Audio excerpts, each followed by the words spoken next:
A four-sided closed figure is called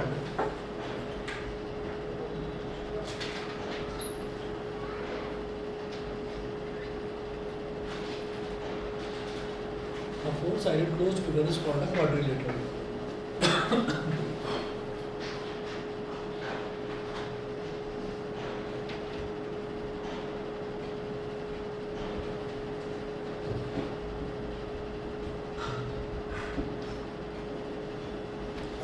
ABCD हमने कहा कि भाई कोई भी फोर साइडेड जो क्लोज फिगर है उसको हम क्वाड्रिलेटरल बोल देते हैं. कोई भी फिगर जिसमें चार साइड बने, जैसे कि ट्राइंगल की बात करी थी, तो ट्राइंगल में क्या होता है कि तीन साइड होती हैं. और अब अगर क्वाड्रिलेटरल की बात करी जाए तो उसमें चार साइड होंगी. अब इसमें आप नोट करें angle sum property of a quadrilateral. Angle sum property of a quadrilateral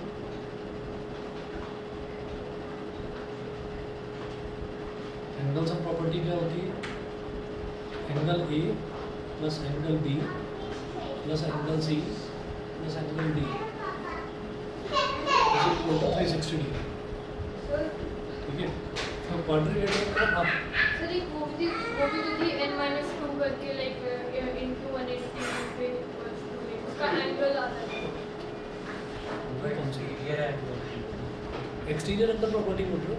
नहीं, एक इंटीरियर के लिए पूरा जो सम होता था उससे वो निकल जाता था किसी भी लाइक पॉलीगन का.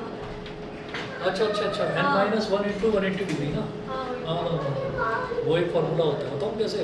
हाँ तो वो भूल गया था ना. ठीक है.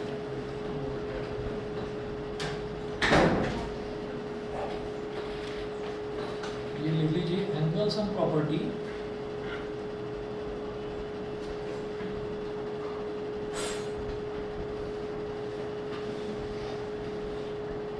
of any polygon is given as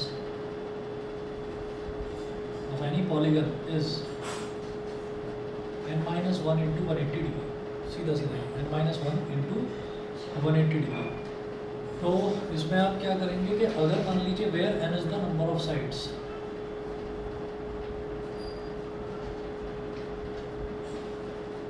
where n is the number of sides of the polygon. तो इसमें क्या होता है कि अगर for a triangle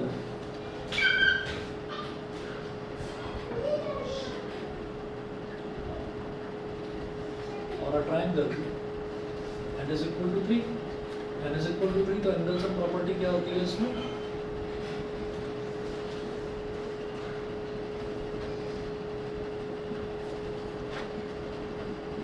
three minus one into 180 degree. तो 3 - 1 कितना हो गया? 2 इंटू 180 डिग्री कितना हो गया? Sir I think n-2 n-1/2 होती है सब.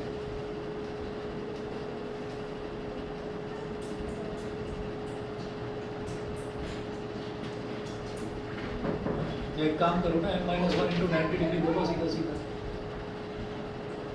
अपॉन 2 है ना. तो 3 - 1 इंटू 90 डिग्री. 3 - 1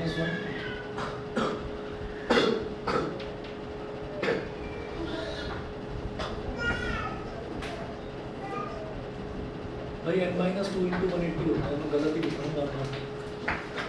n-2 into 180.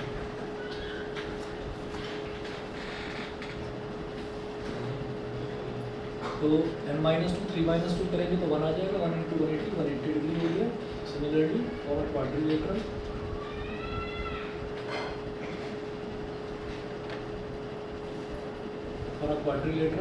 क्या हो जाएगा? n-2 यानी कि 4 - 2 इंटू 180 डिग्री. तो 2 इंटू 180 डिग्री कितना हो गया? 360 डिग्री. ठीक है.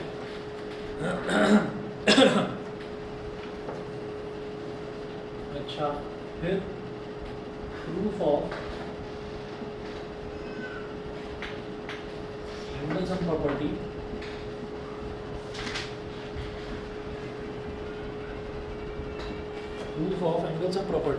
of a quadrilateral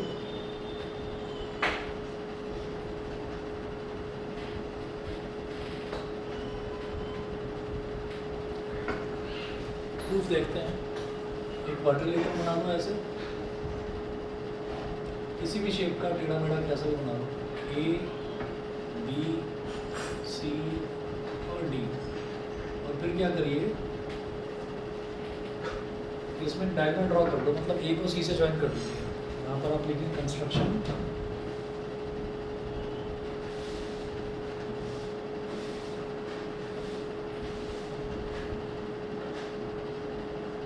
ज्वाइन ए सी, ए को आपने सी से ज्वाइन कर दिया,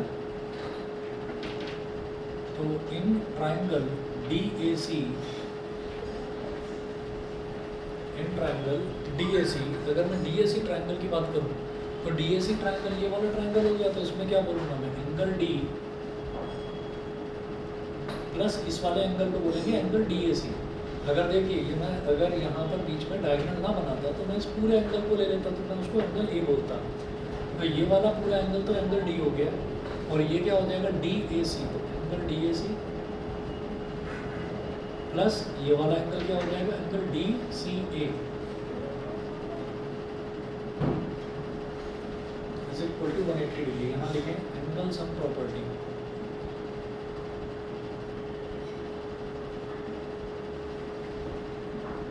ये ट्राइंगल की एंगल सम प्रॉपर्टी है, ये तुम्हें पता ही है कि तीनों एंगल्स का सम 180 डिग्री होता है, तो उसको यूज़ करके यहाँ पर इसको प्रूव करेंगे, आसानी से हो जाएगा। ये तो इसको तो बोल दीजिए इक्वेशन नंबर 1। सिमिलरली यहाँ पर कहें इन ट्राइंगल, अब दूसरा ट्राइंगल ले लो बी ए सी,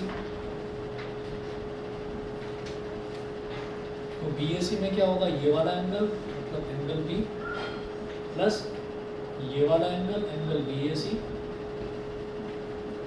प्लस ये वाला angle angle B C A is equal to 180 degree. यहाँ लिखिएगा एंगल सम प्रॉपर्टी। ये हो गई आपकी इक्वेशन नंबर 2। इक्वेशन नंबर 2 हो गई। अब क्या करें, ये जो दोनों इक्वेशंस हैं दोनों को ऐड कर दीजिए। ऐड इक्वेशन 1 एंड इक्वेशन 2, दोनों को ऐड कर दीजिए। तो लेफ्ट हैंड साइड में लेफ्ट हैंड साइड के सारे टर्म्स ऐड हो जाएंगे, और राइट हैंड साइड में राइट हैंड साइड के। तो angle D plus angle D A C plus angle D C A, ये तो इधर की लेफ्ट हैंड साइड हो गई पूरी, फिर इधर की लेफ्ट हैंड साइड, तो ये क्या होगी angle B plus angle B A C plus angle B C A. तो राइट हैंड साइड इधर की भी 180 डिग्री, इधर की भी 180 डिग्री, तो 180 डिग्री प्लस 180 डिग्री, ये हो गया।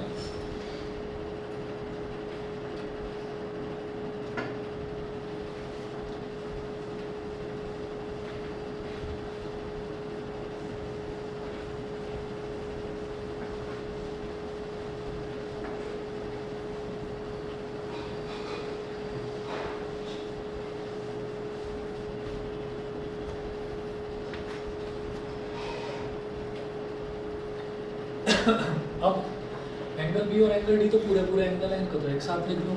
ऐसे लिख लो angle B plus angle D, और जो ए वाले एंगल है यानी कि जिसमें बीच में ए आ रहा है, जैसे एंगल डी ए सी और एंगल बी ए सी, इनको एक साथ लिख लो। तो प्लस का angle D A C plus angle B A C, फिर ये तो डी ए सी और बी ए सी, तो ये पूरा का पूरा एंगल ए बन जाएगा। ऐसे ही जो सी वाले एंगल है डी सी ए और बी सी ए, इनको एक साथ लिख लो। तो डी सी ए ये रहा और बी सी ए ये रहा, इन दोनों को साथ साथ लिख लो। Angle D C A plus angle B C A is equal to right hand side में 180 प्लस 180 करा, तो ये कितना हो गया 360 degree. Angle B plus angle D, और D A C plus B A C कितना हो जाएगा, इसको सीधा बोलो एंगल ए, और D C A plus B C A कितना हो गया angle C is equal to 360 degree. यही हमको प्रूव करना था। Sum of all angles is equal to 360 degree. ये एंगल सम प्रॉपर्टी होती है क्वाड्रिलेटरल की। ठीक है जी, अब आगे स्टार्ट करते हैं इसमें।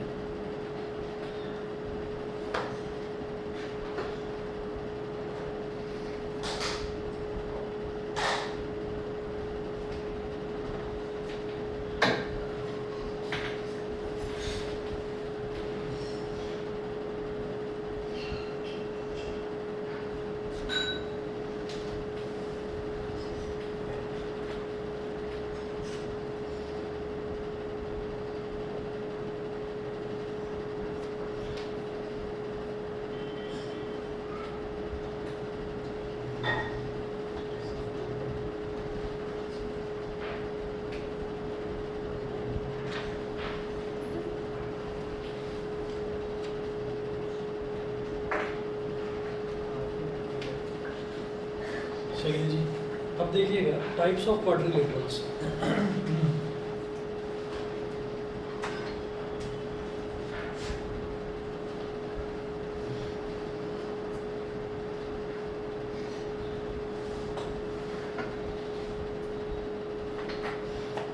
टाइप्स ऑफ क्वाड्रिलेटरल्स, और टाइप्स ऑफ क्वाड्रिलेटरल्स में आप नोट करेंगे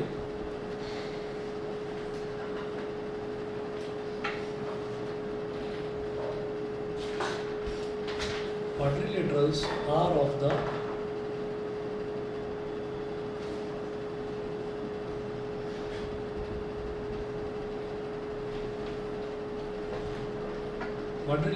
of the following types. किस टाइप के हैं? Quadrilaterals are of the following types. First,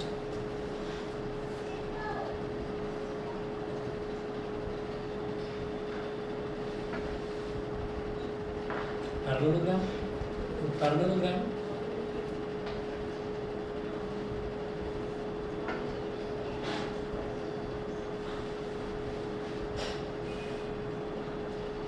ABCD, यहाँ पर क्या लिखेंगे? In a parallelogram,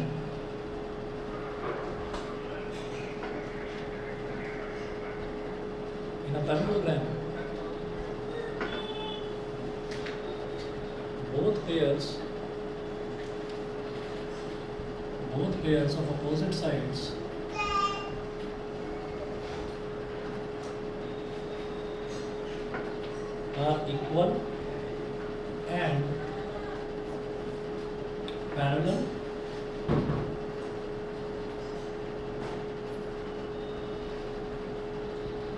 are equal and parallel to each other. Both pairs of opposite sides are equal and parallel to each other. ठीक है, that is AB is equal to DC and AB is parallel to DC. AB is equal to DC and AB is parallel to DC. And इसी तरह से AD is equal to BC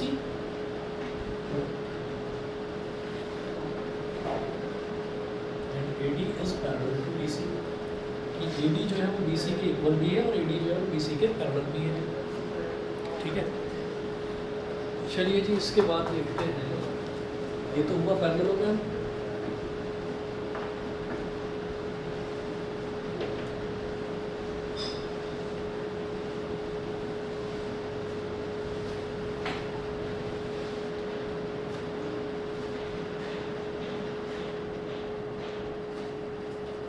second note करिएगा,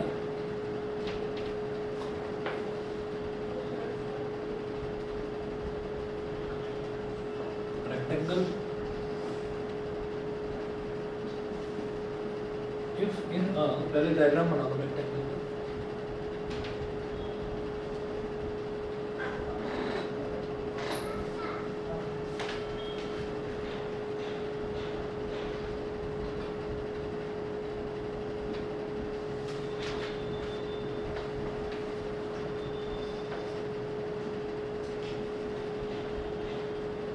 If in a rectangle,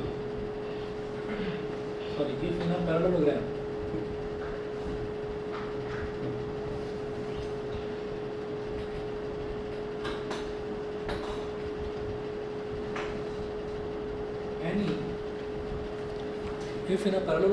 any one of the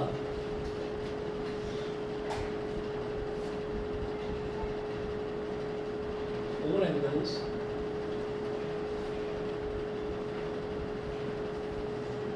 is equal to 90 degree,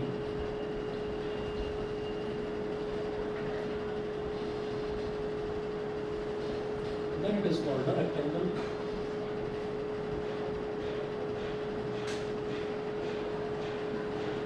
If in a parallelogram any one of the four angles is equal to 90 degree, then it is called a rectangle.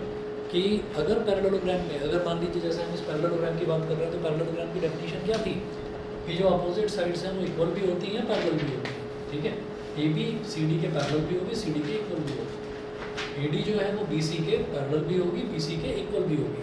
अब अगर इसी तरीके की condition हम देखें और बस ये कहते हैं कि ये जो चार इसमें एंगल बन रहे हैं, एंगल ए बी सी और डी, ये जो चार एंगल्स बन रहे हैं, इन चारों में से कोई एक भी 90 डिग्री अगर हो गया ना, तो अगर कोई एक भी एंगल 90 डिग्री हो गया तो वो बाकियों को भी 90 डिग्री बना देगा। ठीक है, वो बाकियों को भी 90 डिग्री बना देगा। उसका रीज़न देखिएगा क्या है। उसका रीज़न ये है कि ये ए डी जो है और ये जो बी सी है, ए डी और बी सी दोनों पैरेलल हैं, और जब पैरेलल हैं तो ये ए डी हो गया और ये बी सी हो गया, ये पैरेलल है, तो इसका मतलब ये जो ए बी लाइन है ना, ये कैसे एक्ट कर रही है, it is behaving like a transversal. तो ये वाला एंगल और ये वाला एंगल, ये दोनों कौन से एंगल्स हो गए, को इंटीरियर एंगल्स, मतलब ट्रांसवर्सल के सेम साइड वाले एंगल्स, दोनों का सम कितना हो जाएगा 90 डिग्री। तो जब ये 90 है, अगर मान लीजिए मैंने माना कि एक ही एंगल 90 है, अगर ये 90 है तो 90 plus angle B is equal to 180 interior angle, तो फिर एंगल बी भी तो 90 डिग्री हो जाएगा। सेम कहानी यहाँ पर देखो कि ये जो ए बी है और ये जो डी सी है, ये क्या है, पैरेलल है। तो ये जो ए डी है ये क्या हो गई, ट्रांसवर्सल। तो ट्रांसवर्सल हो गई तो ये ए और डी, ये दोनों कौन से हो गए, को इंटीरियर एंगल्स, और को इंटीरियर एंगल्स का सम फिर से 180। तो इनकी प्रॉपर्टीज नहीं लिखूंगी? लिखवाऊंगा ना, लिखवाऊंगा। अभी तो मैं बिल्कुल बेसिक डेफिनेशन लिखवाऊंगा, उसके बाद प्रॉपर्टीज़ भी करेंगे सर।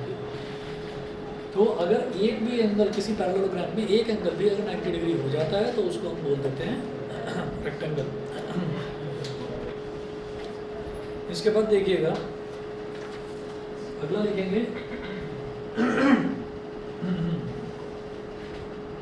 रेक्टेंगल है, रेक्टेंगल के बाद अगला लिखिएगा rhombus.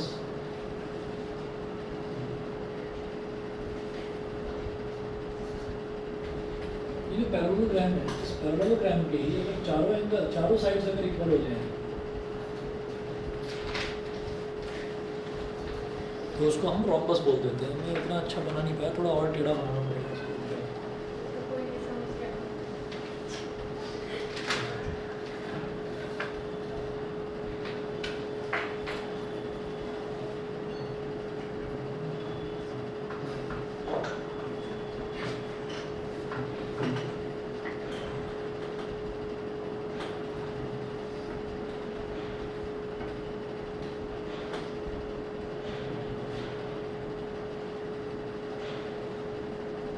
If in a rhombus,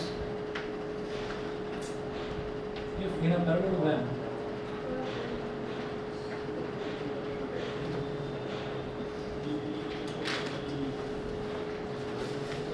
if in a parallelogram all four sides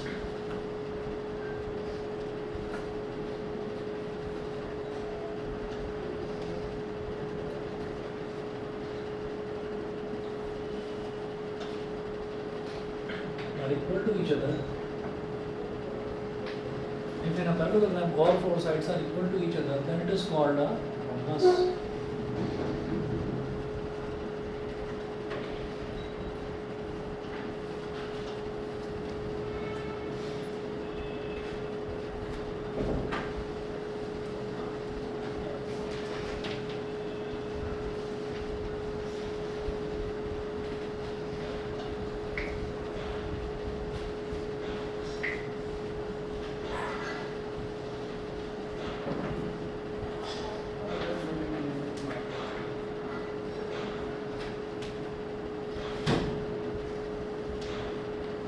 rhombus हो गया। फोर्थ देखिएगा square.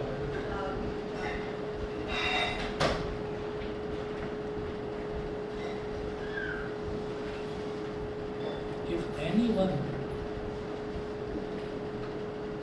of the four angles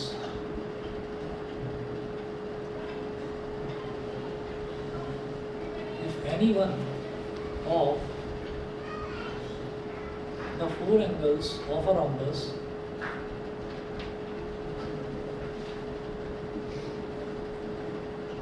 is equal to 90 degree, is equal to 90 degree, then it is called a square.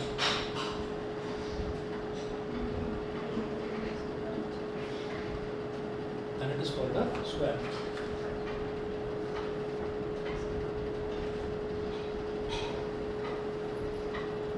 फिर वही बात है कि एक angle 90 degree होगा तो वो सबको 90 डिग्री बना देगा। तो वही चीज़ है कि ये ए बी और डी सी पैरेलल है। जब पैरेलल है तो ये वाला एंगल 90 डिग्री है तो भाई ये वाला भी 90 डिग्री होगा, क्योंकि को इंटीरियर एंगल्स का सब 180 डिग्री होता है। तो 90 है तो इसको 90 ही होना पड़ेगा, तभी दोनों का सम 180 डिग्री बनेगा। ये 90 है तो ये भी 90 हो जाएगा, ये 90 है तो ये भी 90 हो जाएगा, तो चारों एंगल्स 90 डिग्री के हो जाएंगे स्क्वायर में। तो square is a rhombus where any one of the four angles is equal to 90 degree. तो स्क्वायर में और रोम्बस में वही रिलेशन है जो पैरेललोग्राम और रेक्टेंगल में है कि अगर किसी पैरेललोग्राम का एक एंगल भी 90 डिग्री के इक्वल हो गया तो हम ये बोल देंगे कि भाई वो आपका रेक्टेंगल है। ऐसे ही किसी रोम्बस में एक एंगल भी 90 डिग्री के इक्वल हो गया तो वो फिर आपका ये स्क्वायर है। इसके बाद अगला देखेंगे trapezium.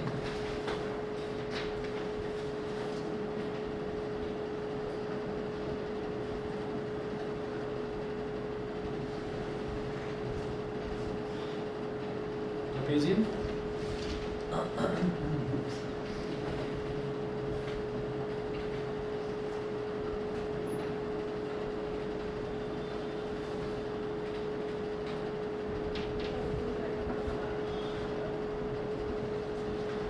if in a quadrilateral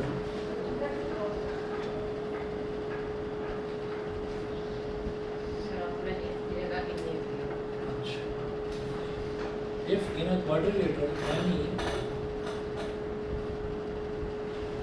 one pair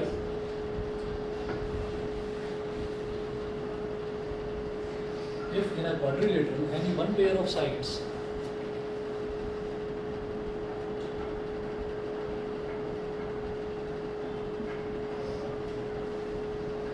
is parallel to each other while the other pair is not, comma,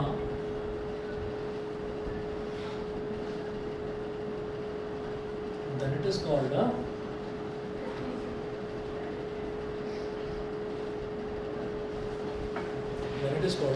trapezium. Sir इसमें एक और एक टाइप का ट्रेपेजियम भी तो होता था, एक आइसोसेलेस हाँ, पे होता था। आइसोसेलेस। आइसोसेलेस पे ये होता था, बता रहा हूँ, लिखवा रहा हूँ इसे।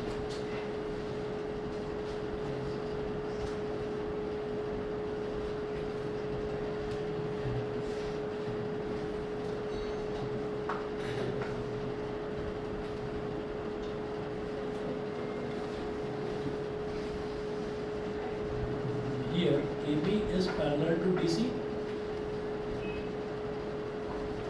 and AD is parallel to BC का साइन बनाकर और पैरेलल वाले को काट देना, फिर नॉट पैरेलल टू BC। ये एक पेयर तो पैरेलल है और दूसरा पेयर नॉन पैरेलल है, पैरेलल नहीं है। और जो दूसरा इसमें एक टाइप होती है ट्रेपेजियम, जो है एक टाइप का और होता है, उसको आइसोसेलेस ट्रेपेजियम बोलते हैं। उसमें ये होता है कि दो साइड्स तो आपस में पैरेलल हैं, लेकिन जो नॉन पैरेलल साइड्स है ना वो पैरेलल तो नहीं है, लेकिन उनकी लेंथ इक्वल होती है, उसको बोलते हैं isosceles trapezium. A where the non parallel sides are equal in length. तो यहाँ लिखिएगा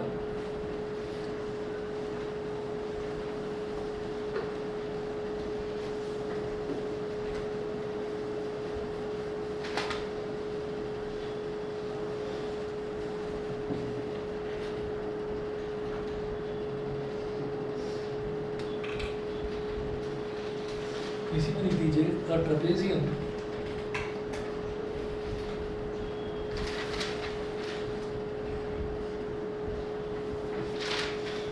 wherein the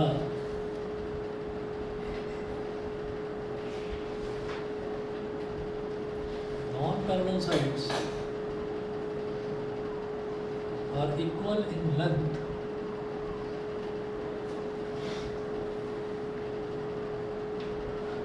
is called an isosceles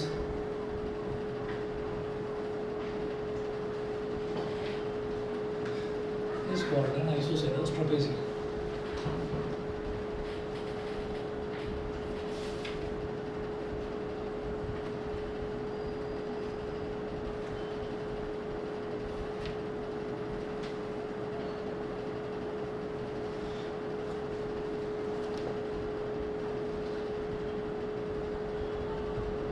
sixth लिखें kite.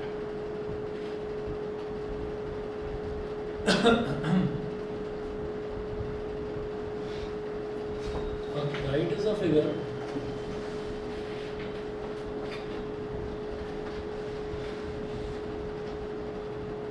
where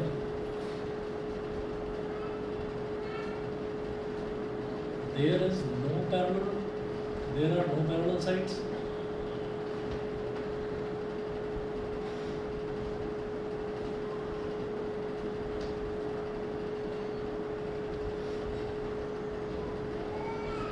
While both pairs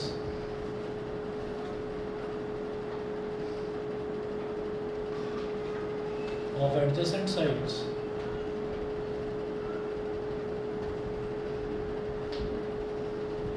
are equal. Both pairs of adjacent sides are equal. Adjacent sides कौन सी हो गई? जैसे मैंने कहा कि ए बी सी डी, तो अगर ए से स्टार्ट करता हूँ तो पहला पेयर ये हो गया ए बी और डी सी, और दूसरा पेयर ये हो गया बी सी और बी सी, तो ये इक्वल होता है। तो काइट का डायग्राम बनाओ।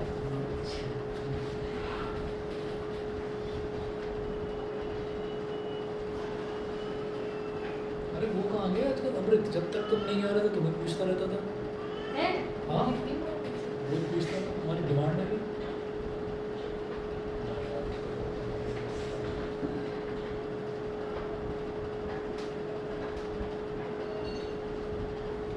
ए बी सी डी, तो आप ये देखिएगा कि ये वाली साइड और ये वाली साइड तो इक्वल होगी, एडजेसेंट साइड ए बी और बी सी, ठीक है। और इसके अलावा वाली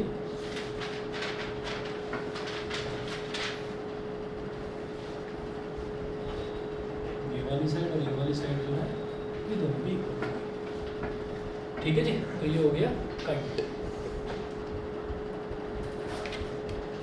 उसके बाद लिखें properties of a parallelogram, heading डालिएगा प्रॉपर्टीज ऑफ अ पैरेललोग्राम।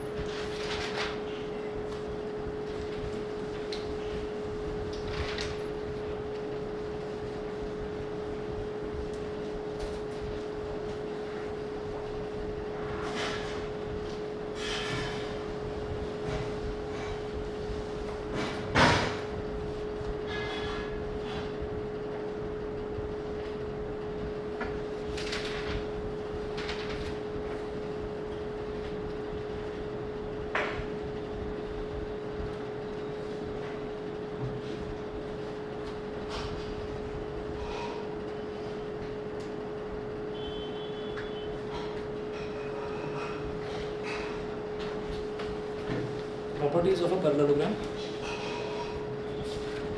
अब इसकी कुछ प्रॉपर्टीज हैं वो थ्योरम्स की फॉर्म में हम लिखेंगे। पहली थ्योरम जो है वो लिखिएगा, अ diagonal of a parallelogram divides it into two congruent triangles. Theorem 1,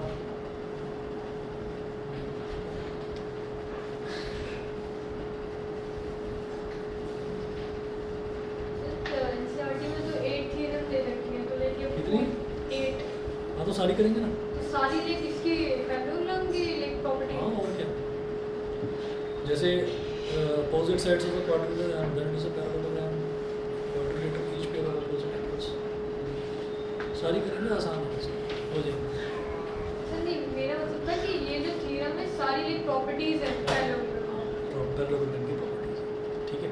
और उनमें थोड़ा थोड़ा चेंज होता रहेगा, रेक्टेंगल में, स्क्वायर में, है ना, और रोमन्स में थोड़ा चेंज होता है। जैसे अगर मैं रेक्टेंगल की बात करता हूँ तो रेक्टेंगल के जो डायगोनल्स हैं वो इक्वल होते हैं, ठीक है।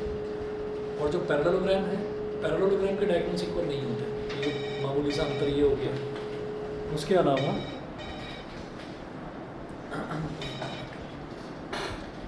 जो स्क्वायर है, स्क्वायर के डायगोनल्स जो हैं वो इक्वल होते हैं, लेकिन एक दूसरे को बाइसेक्ट भी करते हैं स्क्वायर के जो डायगोनल्स हैं। हाँ, अब रोम्बस जो है, रोम्बस के जो डायगोनल्स हैं वो डायगोनल्स इक्वल तो नहीं होते, लेकिन एक दूसरे को बाइसेक्ट करते हैं, 90 डिग्री पर बाइसेक्ट करते हैं, तो छोटा सा अंतर आएगा, मैं भी बताऊंगा। तो प्रॉपर्टीज ऑफ अ पैरेललोग्राम में पहली थ्योरम लिखें, अ diagonal of a parallelogram divides it into two congruent triangles. Diagonal of a, app ने इसने ऐसा परेशान कर रखा है ना।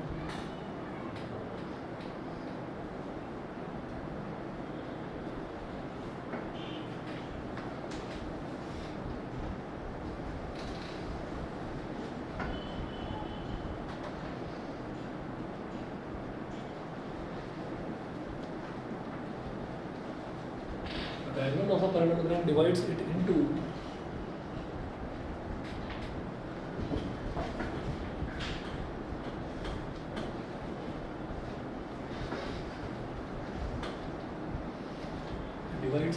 two congruent triangles.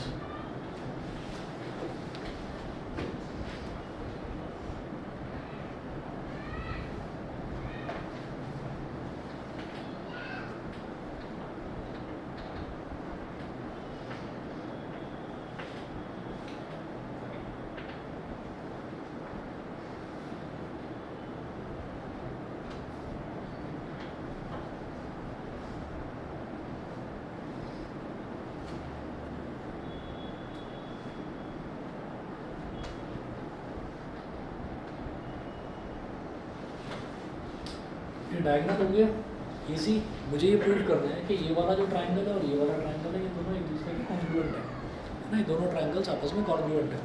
तो एक तरह से यही प्रूव हो जाएगा कि ये जो बीच का डायगोनल है इसी ने इसको पूरे पैरेललोग्राम को दो कॉन्ग्रुएंट ट्राइंगल्स में कॉन्ग्रुएंसी को लगा देंगे बस SS ट्रिपल S लगाओ तो सही। तो क्या होगा इन triangle ABC triangle ABC and triangle क्या बोलूँ इसको ABC बोलूँ ADC बोल दूँ क्या दूसरे वाले को? हाँ BC हाँ सर ADC CDA बोलूँ CDA बोलूँ या ADC बोलूँ? सर सर ने बताया था कि जो पहले हम लिखते हैं ट्राइंगल ABC या CDA जो भी है वो हम अपनी मर्जी से लिख सकते हैं। जब हम लिखते हैं जब कॉन्ग्रुएंट प्रूव करने लिखते हैं तो हमें CBCD के लाइक अकॉर्डिंग लिखना चाहिए। बिल्कुल सही बात है, वही सीक्वेंस हमको देखना चाहिए। मैं इसीलिए पूछ रहा हूँ कि CDA लिखूँ या ADC लिखूँ, कुछ भी लिख दूँ पहले तो, है ना? तो शुरुआत में कुछ भी लिखते हैं, CDA मत लिखो, ADC लिख लेते हैं। पता है क्या रीज़न है? मैं इसको पलट कर क्यों लिख रहा हूँ? क्योंकि मुझे तो पता है कि ABC जो है वो ADC के कॉन्ग्रुएंट नहीं आएगा, वो CDA के कॉन्ग्रुएंट आएगा। वो कैसे समझ में आ रहा है कि जब ये वाली लाइन और ये वाली लाइन AB और DC जब ये दोनों लाइंस एक दूसरे के पैरेलल हैं तो भाई इक्वल एंगल्स कौन से होंगे? ये वाला एंगल ही तो इस वाले एंगल के इक्वल होगा, ठीक है ना? Alternate interior angles. तो जब मैं लिखूंगा तो मैं इस वाले ट्राइंगल का सबसे पहले A लिख रहा हूँ तो इस वाले ट्राइंगल का सबसे पहले C लिखना होगा क्योंकि ये दोनों एंगल्स इक्वल आ रहे हैं, ठीक है? तो करेक्ट सीक्वेंस वही होगा। अब यहाँ पर अगर मैंने ABC और ADC अगर मैंने क्राइटेरिया कोई भी लगा दिया और मैंने सीधा लिख दिया कि ABC ADC के कॉन्ग्रुएंट है तो पहले प्लेस पर कौन सा अल्फाबेट लिखा हुआ है A और इसके पहले प्लेस पर भी A, तो इस वाले ट्राइंगल का भी एंगल है और इस वाले ट्राइंगल का भी एंगल है, इक्वल हो जाएगा जो कि गलत होगा, जो कि गलत होगा, ठीक? तो जरा देखिएगा हमें क्या करना है। हमें तो यहाँ पर ज़्यादा बढ़िया क्या है कि ट्रिपल एस कॉन्ग्रुएंस क्राइटेरिया दिखाई दे रहा है सीधा सीधा, है कि नहीं? तो ट्राइंगल ABC में in triangle ABC and ADC हम ये बोलेंगे AB is equal to BC। पहली चीज यहाँ लिखना अपोजिट साइड्स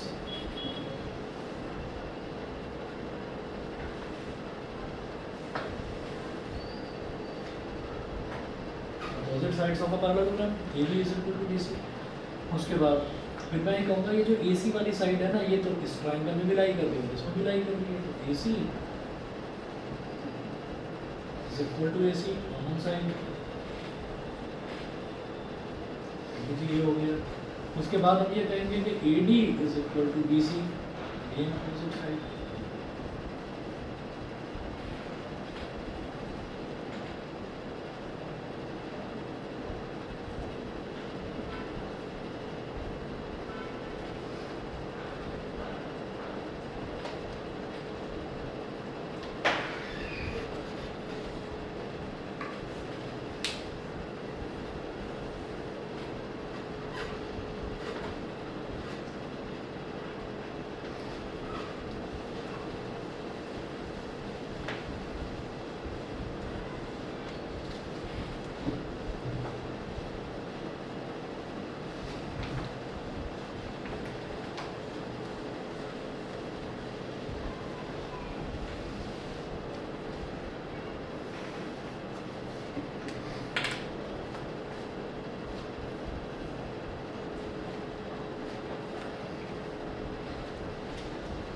तो भाई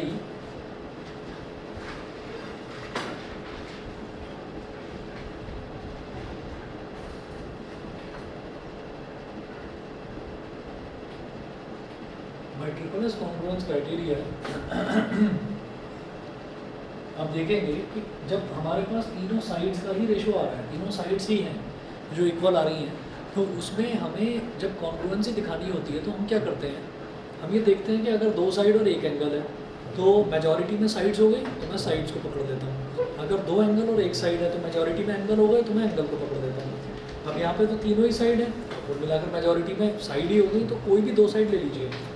मान लो मैंने ये वाली दोनों साइड ले ली, तो आप ये देखो ये क्या हो गया, अब इसका हमको रफ नहीं करना है आपको, ये ऐसे हो गया A B is equal to D C, और दूसरा क्या है A C is equal to A सी।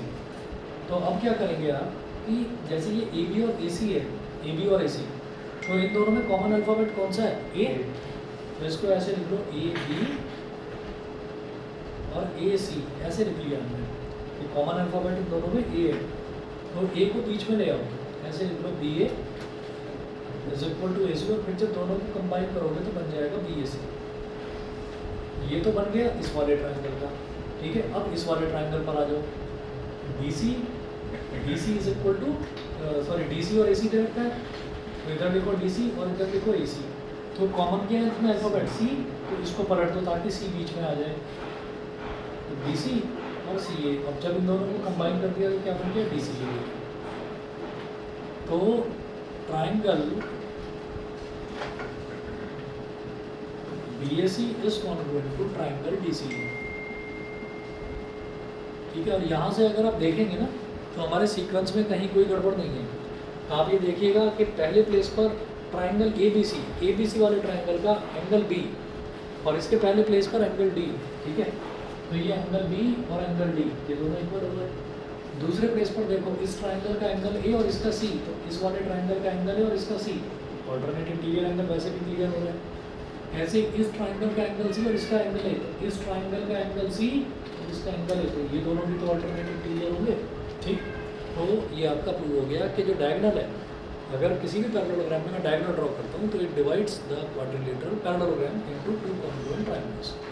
समझ गए, क्लियर है, ठीक है जी। आज फिर इतना कर लीजिए, अगली थ्योरम इसकी नेक्स्ट क्लास में करा दें, ठीक है। कल सबकी छुट्टी है क्या कल स्कूल की? नहीं सर, नहीं, शाम के 7 बजे ही आना। वैसे पता करना पड़ेगा तुम्हारी छुट्टी नहीं होती क्या सैटरडे की? सर वो कुछ कोर्ट सेरेमनी होती है। अच्छा तो जाना है। Yes sir, okay. सर मैं प्रोटेक्ट